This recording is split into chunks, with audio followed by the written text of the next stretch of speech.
Hi, I'm Joan Newcomb, and today's morning musings is on competition. I've been doing a series of morning musings, and I've been using articles from my blog, Adventures in Density and Effort, as inspiration. I read the blog post for the basic information, and then I add to it with my additional comments. So today's topic is on competition. I went to see the Dalai Lama in Seattle at the Seeds of Compassion gathering, and it was interesting, fun, and amusing. A woman politician asked him a question about how to drop competition once the election was over so that everyone can work together. His Holiness did not get it.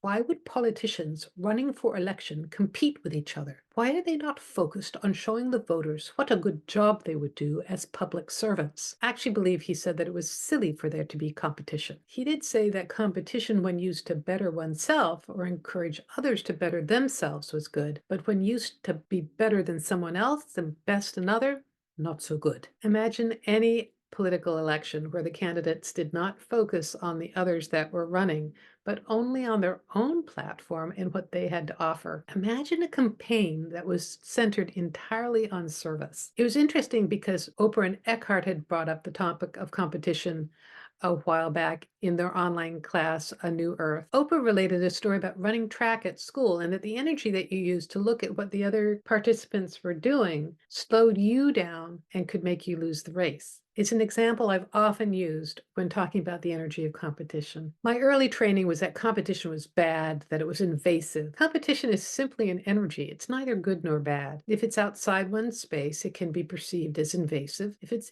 outside of one's space, it depletes your energy or misdirects you from where you're intending on going.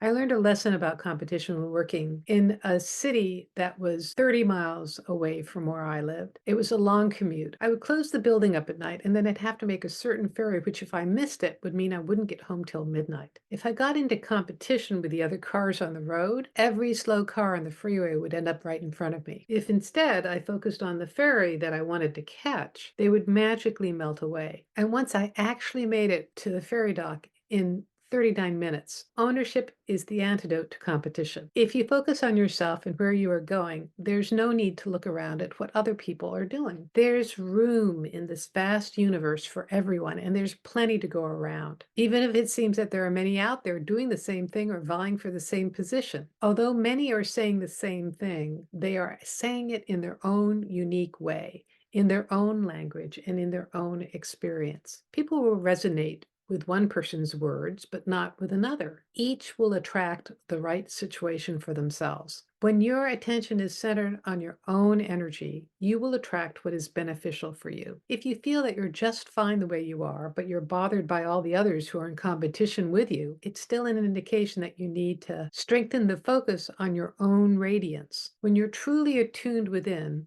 no one else will distract you. It has nothing to do with others. It has only to do with you, your higher self, and your path. When you're in full ownership of your energy, then there's plenty of room for everyone. So the other thing I think I'll add to this is just an awareness that as higher consciousness, we are all one, that in this world of density and effort, there are individuals, there are different personalities, we all have different bodies, but our essence as consciousness, we're all one. So there's a game of being on this planet and trying these different bodies and positions and characters and jobs and abilities. But when you align yourself as consciousness and you work to operate in this world in integrity as consciousness, doesn't matter what you're doing, competition just fades away. Competition is a focus on a certain level of reality. When you're operating as consciousness,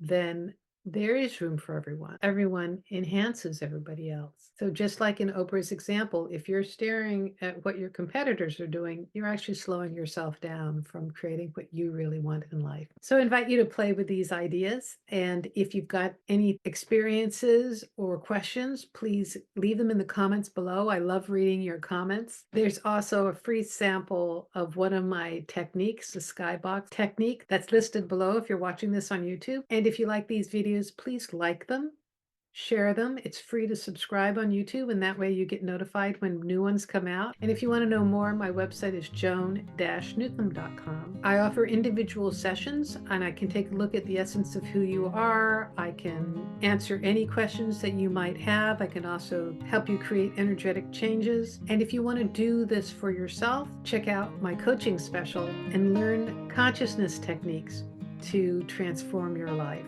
So thanks for watching, and I will see you in another Morning Musings.